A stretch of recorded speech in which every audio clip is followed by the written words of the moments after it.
Welcome. Today we get to have a nice conversation with Dean Will Giannobile, the Dean of the Harvard School of Dental Medicine.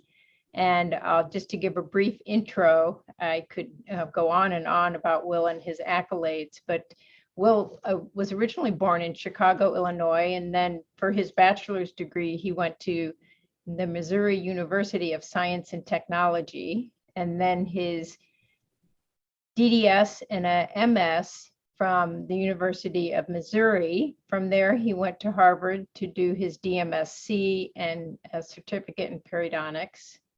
And then he stayed on at Harvard in the Dana-Farber and did a residency before he was recruited to the University of Michigan as an assistant professor. And then Will went up the ranks, assistant associate and full professor, and also was awarded the William and Mary Ann Najar Endowed Professorship at the University of Michigan. Will has had a huge number of awards and accolades, and so I'm only going to touch on a few of them.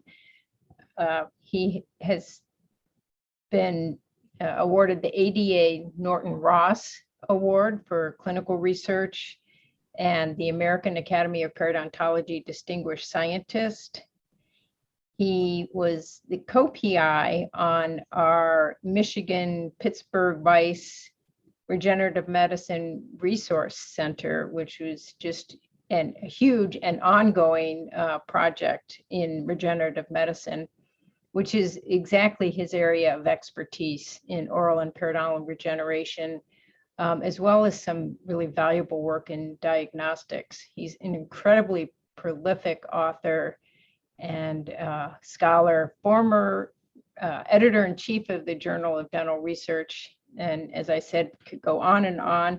In 2020, he took over his current position as dean at Harvard. Will, welcome. Thank you for joining me today.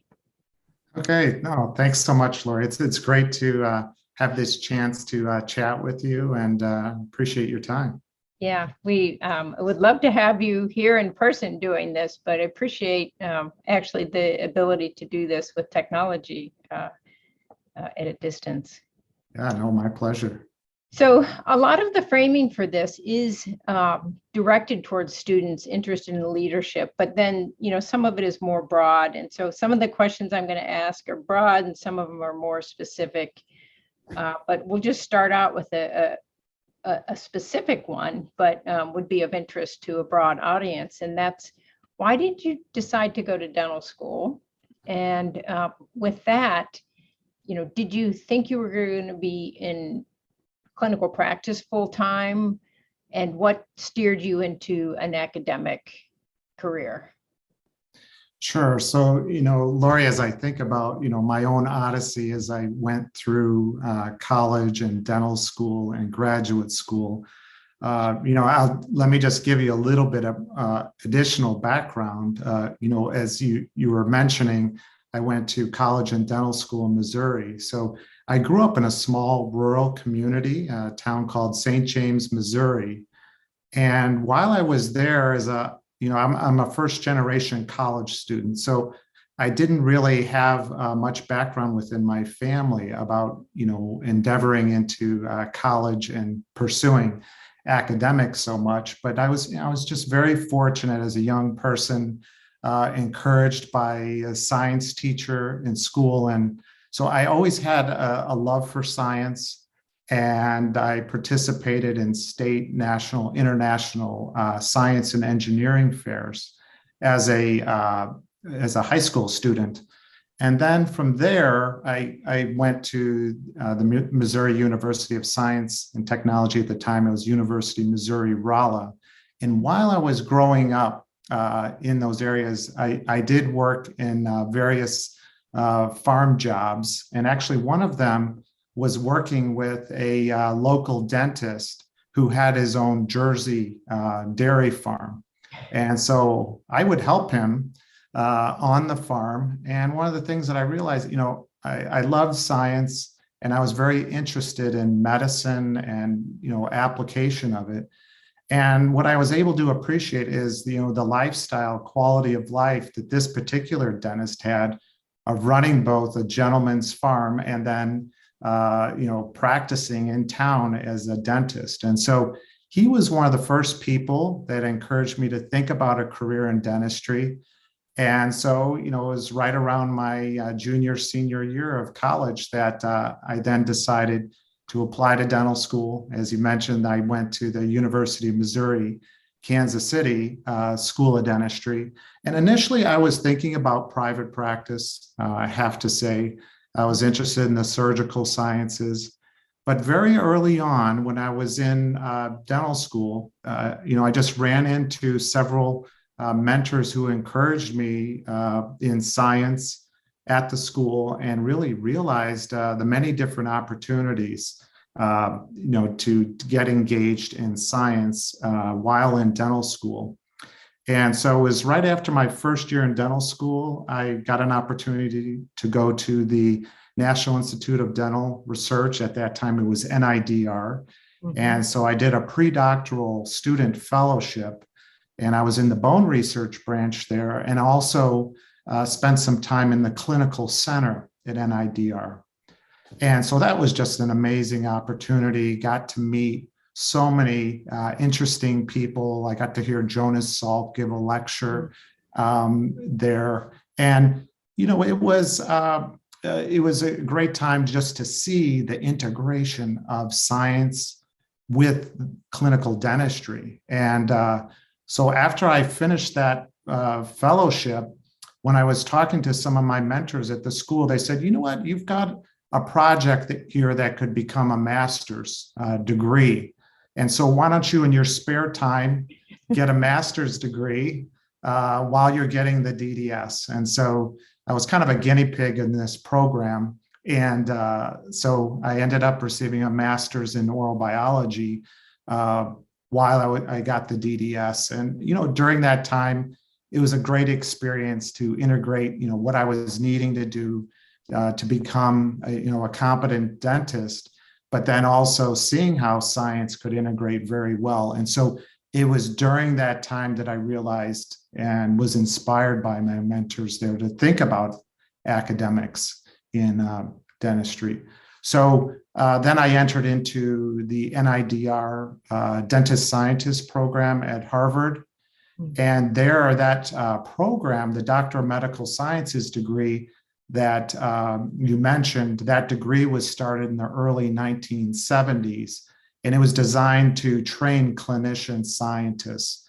And so for me, it was a wonderful opportunity to blend my clinical training in periodontology with Doctor of Medical Science with a more of a focus in molecular cell biology when I was there. And so that's where I would have to say I learned about being, a clinician scientist.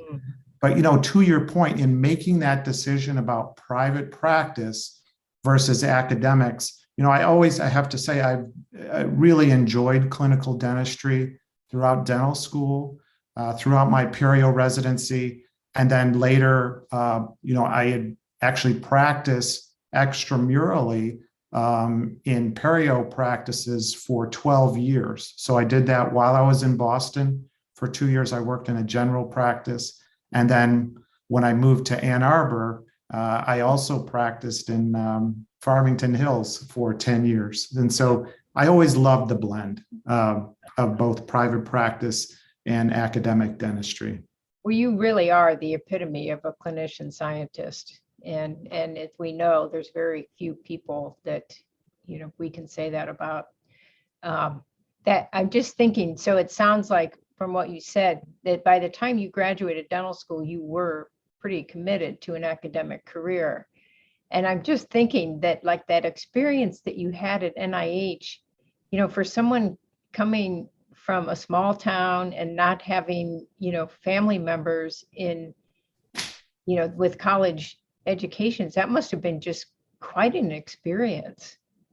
Yeah, it was exhilarating, and again, when people believe in you, I think this is what's important for any of us to be successful in our careers. I didn't know what was out there in terms of, all of the different areas within academics. And so it was just different people who were inspiring me. And then when people help build your confidence, the sky's the limit. Yeah. So you can do the gentleman farm thing when you retire, right? Yeah, I talked to my wife about that, and she says, nice idea, but I don't see you being able to pull that off. But who knows? Well, though, my husband, the one time I mentioned that to him, maybe thinking about a retirement, having our own place and a little farm, he reminded me that he already grew up on a farm and he's already done that part of his life. So he's not going to be looking to do it again. So you did spend a huge part of your academic career at the University of Michigan. And this just shows some of our photos that we have of, a variety of times over your, I think, 20 plus years that you were here. I'm curious if you would just share a fond memory that you have of your time at the University of Michigan. Yeah, so, that's, as you mentioned, I was at Michigan for 22 years, and it was such a formative time for me. I had a wonderful experience, and there's so many memories. Thinking when I started in 1998, as you mentioned, as a junior faculty and having the opportunity to move up the academic ladder.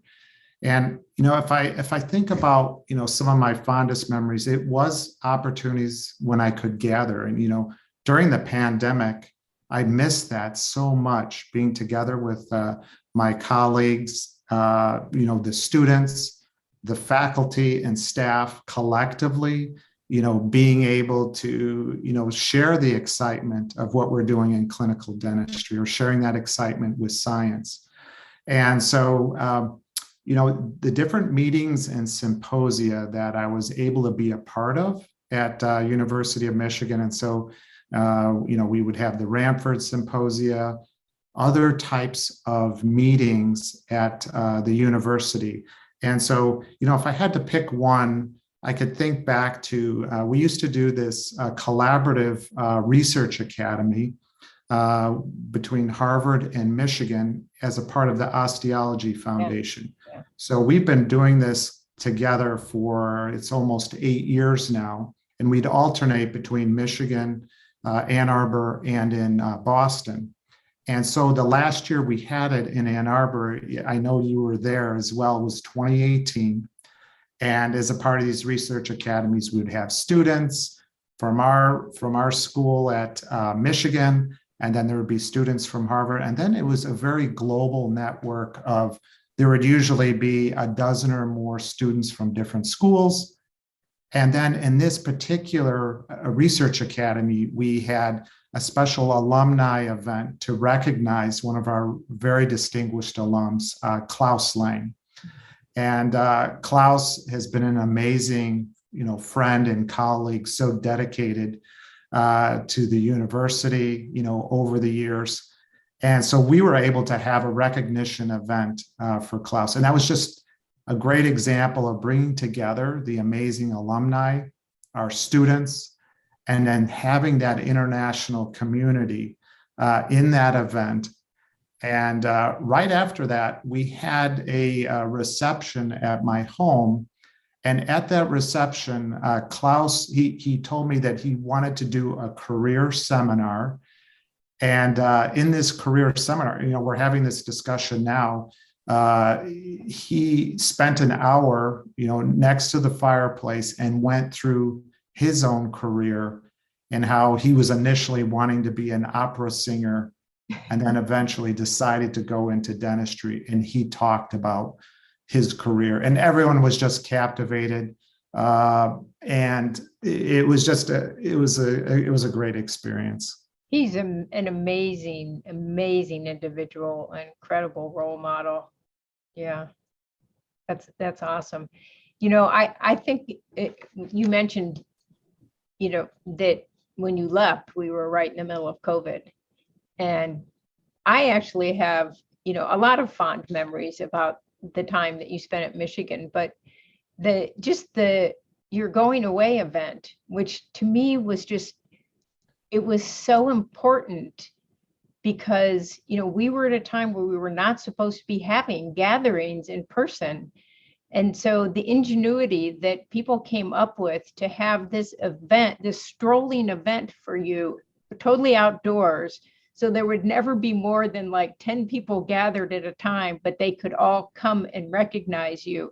It was just so inspiring to me. Oh, I mean, it was wonderful. I thought about that as well. I mean, I was so grateful to the community to have that experience because as you mentioned, I mean, I think this was back in July of 2020, and it was, I mean, I have to say, I had so many mixed emotions leaving, Ann Arbor, and then we couldn't gather, and it was a really creative opportunity to bring people together. And then, people had to have appointments for the strolling sessions. And I was just overwhelmed by, the love by the community, I have to say. And so that's something I'll never forget. Yeah. Much easier to do it in July than it would be this month in January. Absolutely. So my next question is, these seminars or these interviews are supposed to focus on leadership.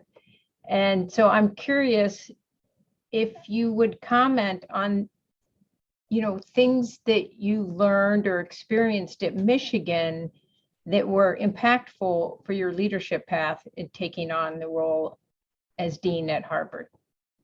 Well, yeah, absolutely. I mean, I think, my own growth and development as a faculty member when I was at Michigan, really, I used so much of that in my day-to-day as dean at Harvard. And, one of the things that I would say that was very helpful to me was the great support that I had, from my mentors as a junior faculty member, to have that time to be protected, to develop. So when people talk about being a leader, you never want to start at the top.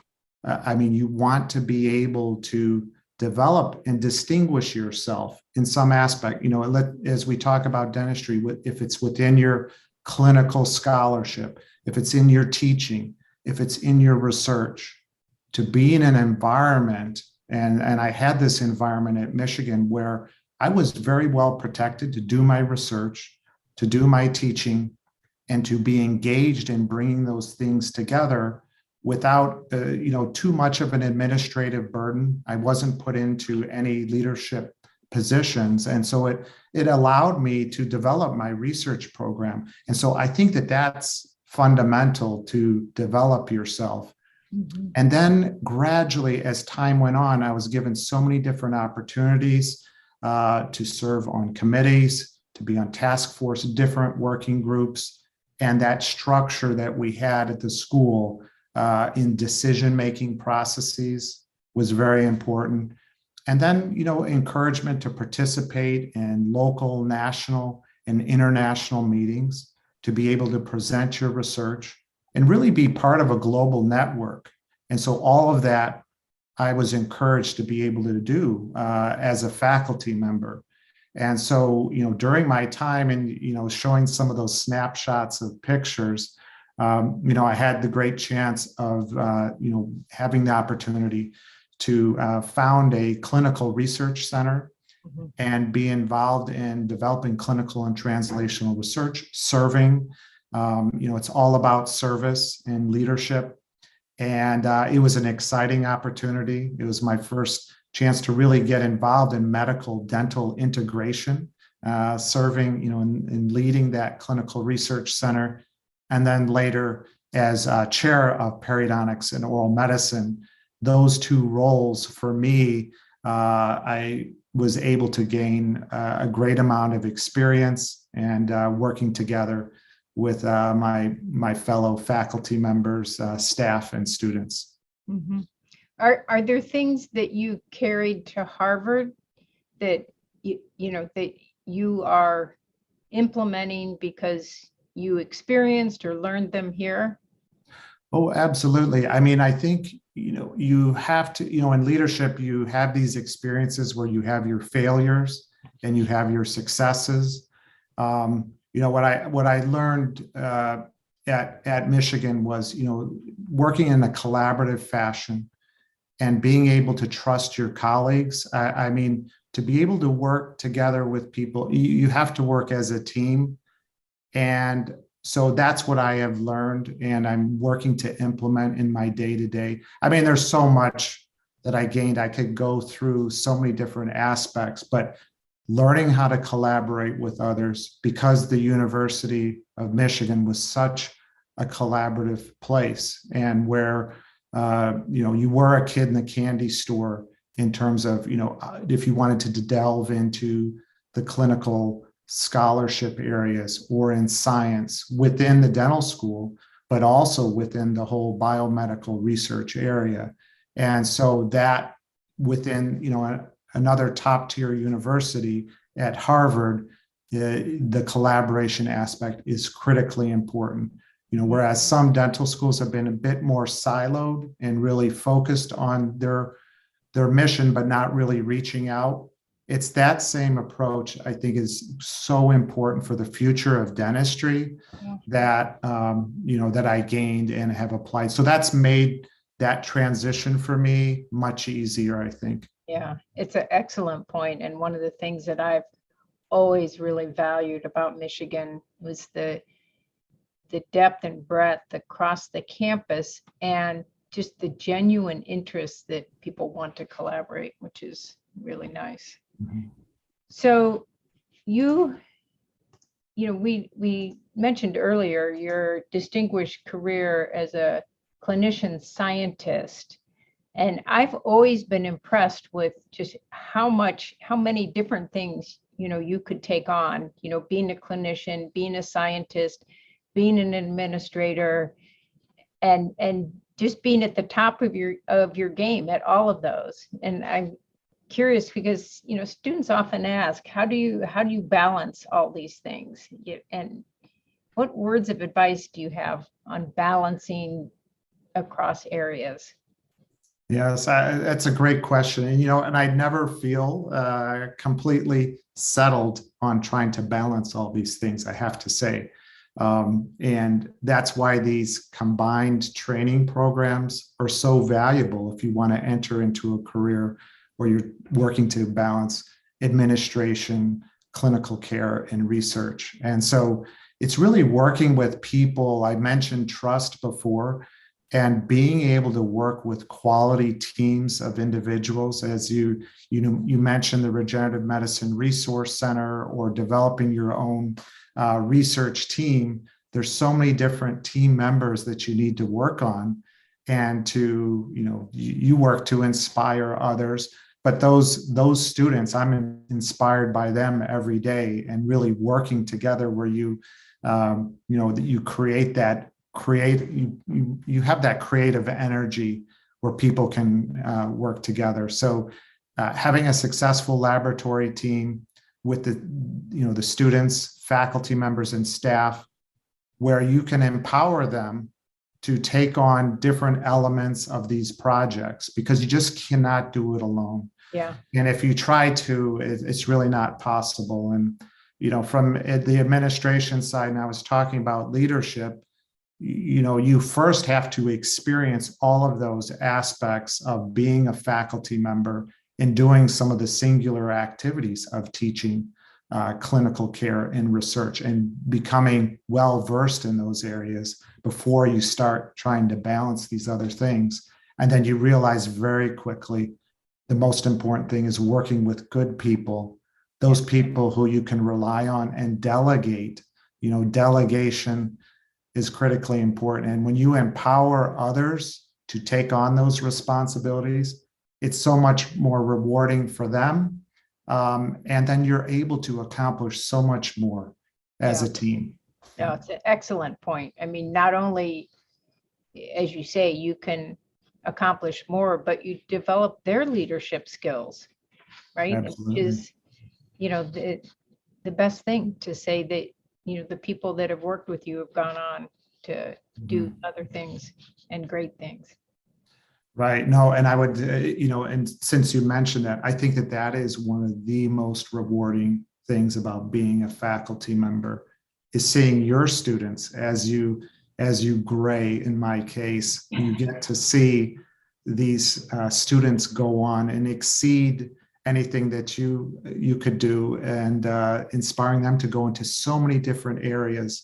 We've seen our students go on to successful careers in academics, clinical practice, the professional community, and I'm really amazed. And it's so rewarding, and it's great fun actually to go to a meeting and then you get to see your former students leading these different areas, and I'm just taken aback by, wow, this is I'm learning from them, and we always learn from our students, and that's what makes academics so dynamic.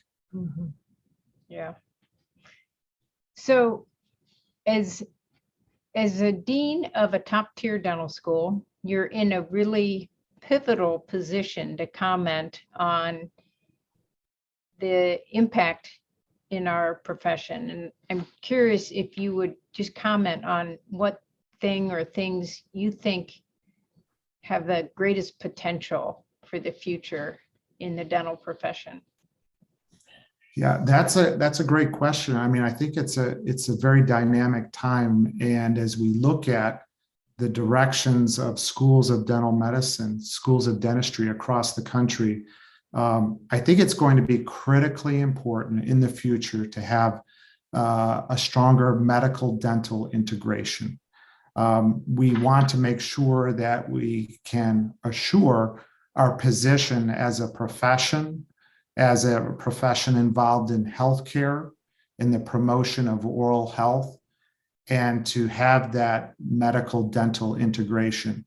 And, if we start to isolate ourselves and not really partake in those areas, I think we're seeing a lot of impacts. There are so many oral health disparities. We think about the future of, social gradients of oral health, and where we see there are so many across our country who are not receiving adequate, oral health care. And so it's really critical for all of us in the dental profession to really advance, this outreach as it relates to community dentistry.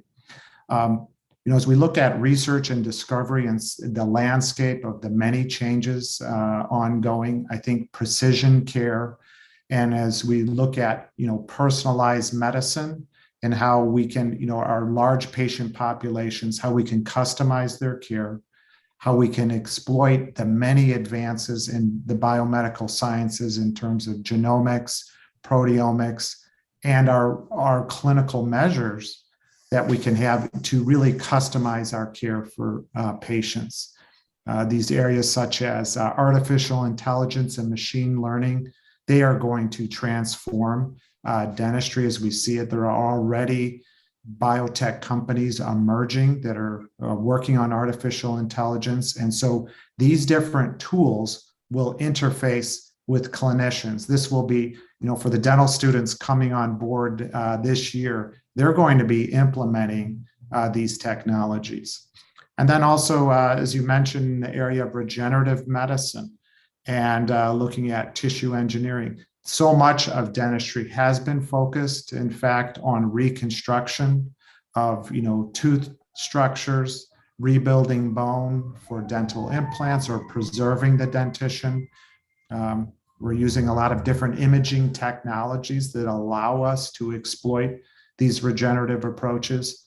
So it's really an exciting time. And these are other examples, from a research standpoint on how we can collectively collaborate with others in biomaterial science to, bioinformatics, computational biology, the oral gut microbiome. We see those, from the microbiome side, some of those different things. So we could definitely talk about this for some time, but it's very exciting.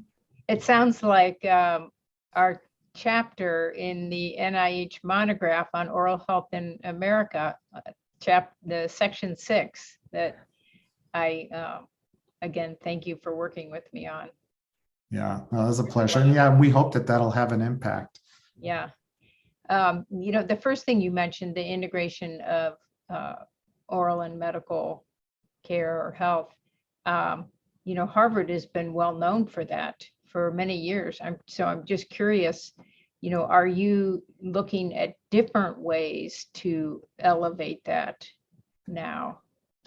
Yes, I think that, yeah, as you mentioned, that the school has had a long history. There's the initiative to integrate oral health and medicine.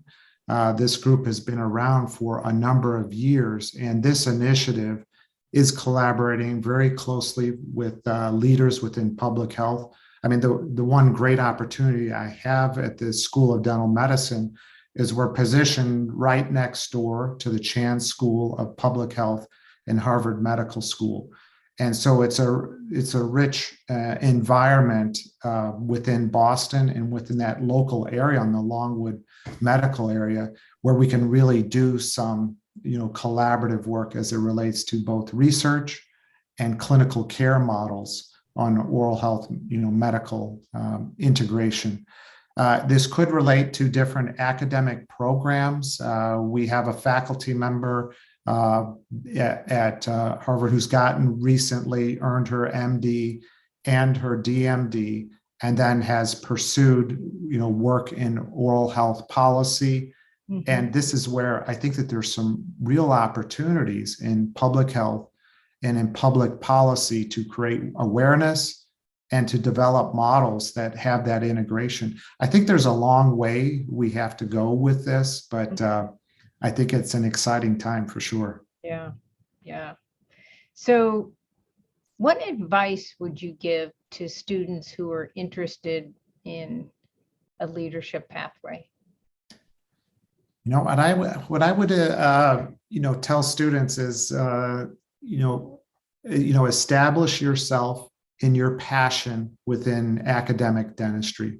So you discover for yourself, working with your mentors, on what area or areas do you want to distinguish yourself in, and really spend that time. And as a student and as a junior faculty, these are some of the most transformative times of your career and enjoyable. And for us as more senior faculty members, it's one of the most energizing things for us, right, to work with these young people. And we want to make that time. Oftentimes, our bandwidth is limited, but I would encourage young people, to interact with the whole host of mentors who are out there. And, we want to work with you. We want to work with these students and spend that time to, explore these exciting areas that we were just talking about in research and discovery. And, we rely on students and young people to come up with these new ideas. I mean, they're not as biased as we might be. And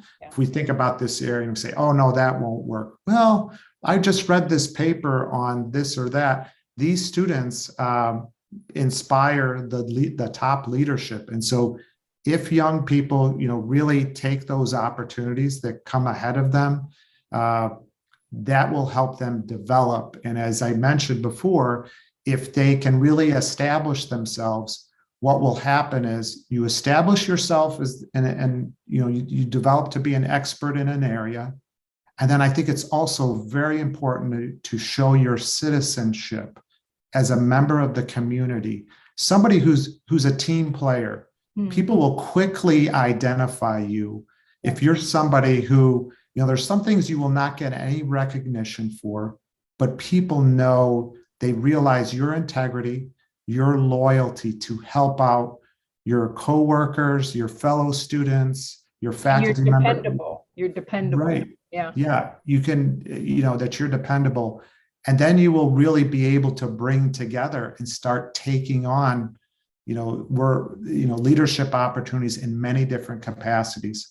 And then what will happen is these opportunities will start to present themselves. You almost don't even have to seek them out. When people realize what you have to give to the profession.